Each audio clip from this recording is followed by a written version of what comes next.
Hi, Amos. Hello. Hi. There's Rory. Hi, Rory. Hello. Amos, I am going to read you a book called The Big Orange Splot. This is by Daniel Manus Pinkwater. The Big Orange Splot. Mr. Plumbean lived on a street where all the houses were exactly the same.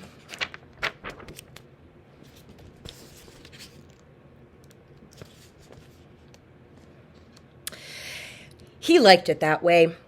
So did everyone else on Mr. Plumbean's street. This is a neat street, they would say. Then, one day...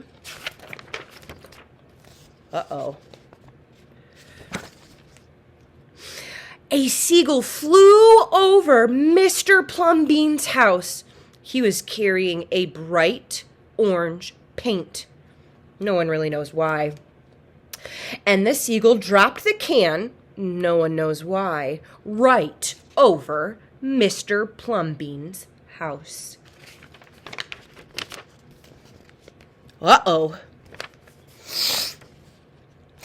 It made a big orange splot on Mr. Plumbean's house. Too bad, everyone said. Mr. Plumbean will have to paint over his house again. I suppose I will, said Mr. Plumbean. But he didn't paint his house right away. He looked at the big orange splot for a long time, and then he went around on doing his business.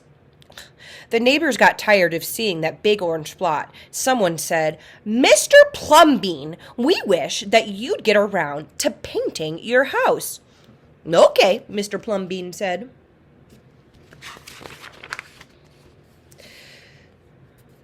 He got some blue paint and some white paint, and that night he got very busy. He painted at night because it was a little cooler at night. When the paint was gone, the roof was blue, the walls were white, and the big orange spot was still there. Then he got some more paint. He got red paint and yellow paint and green paint and purple paint. And in the morning, in the morning, the other people on the street came out of their houses. Their houses were all still exactly the same. But Mr. Plumbean's house was like a rainbow. It was like an explosion.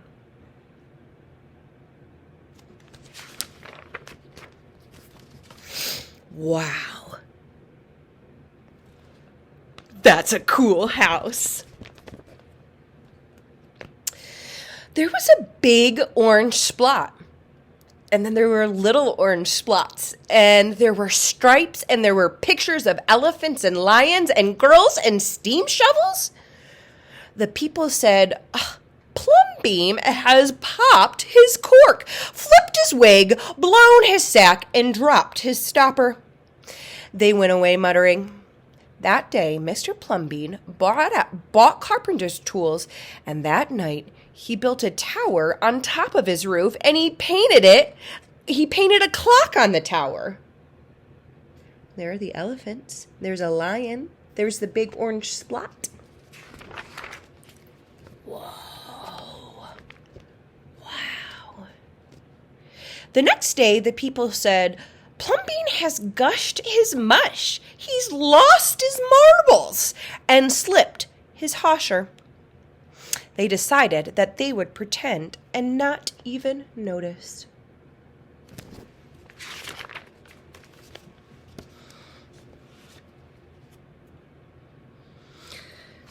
We're going to go to this side. Sorry, Amos. That very night, Mr. Plumbean got a truck, and he filled it with green things. He planted palm trees and baobabs, thorn bushes, onions, and even a frangipani. In the morning, he brought a hammock and an alligator.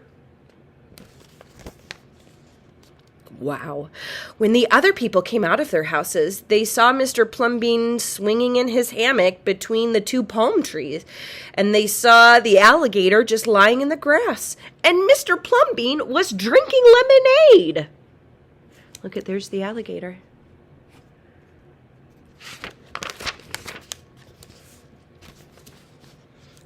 There's the lemonade.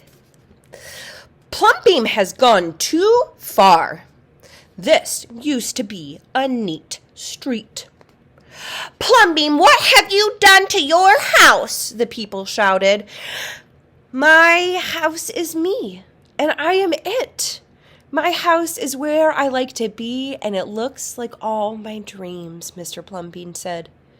The people went away, and they asked the man who lived next door to Mr. Plumbean to go and have a talk with him. Tell him that we all liked it here before he changed his house. Tell him that his house has to be the same as ours so we can all have a neat street. Oh, look at, there's the alligator.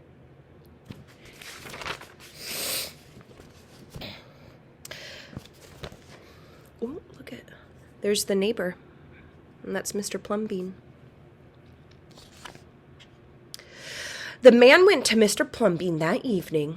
They sat under the palm trees drinking lemonade and talking all night long. Oh, I wonder what's going to happen. Early the next morning, the man went out to get lumber and rope and nails and paint.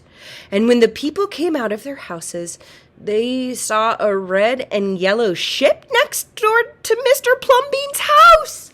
Look at the neighbor's house.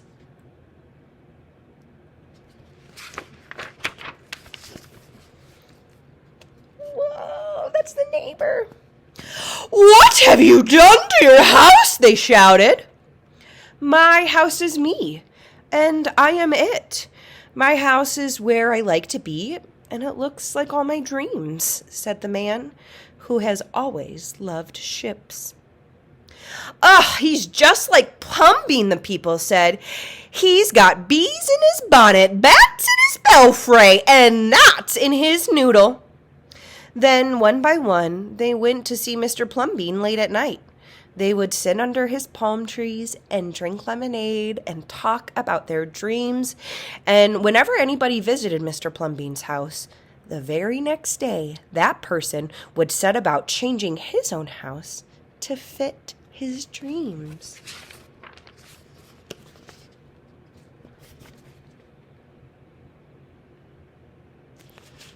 This looks like a hot air balloon. Wow. Whoa, that's a castle.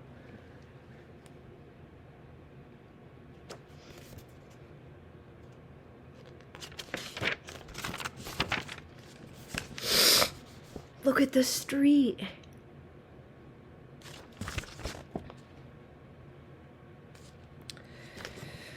Whenever a stranger came to the street of Mr. Plumbean and his neighbors, the stranger would say, "This is not a neat street."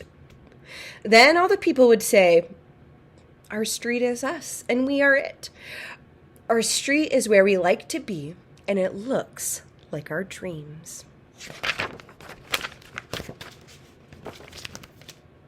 The Big Orange Splot. Bye. Bye, Amos. Goodbye.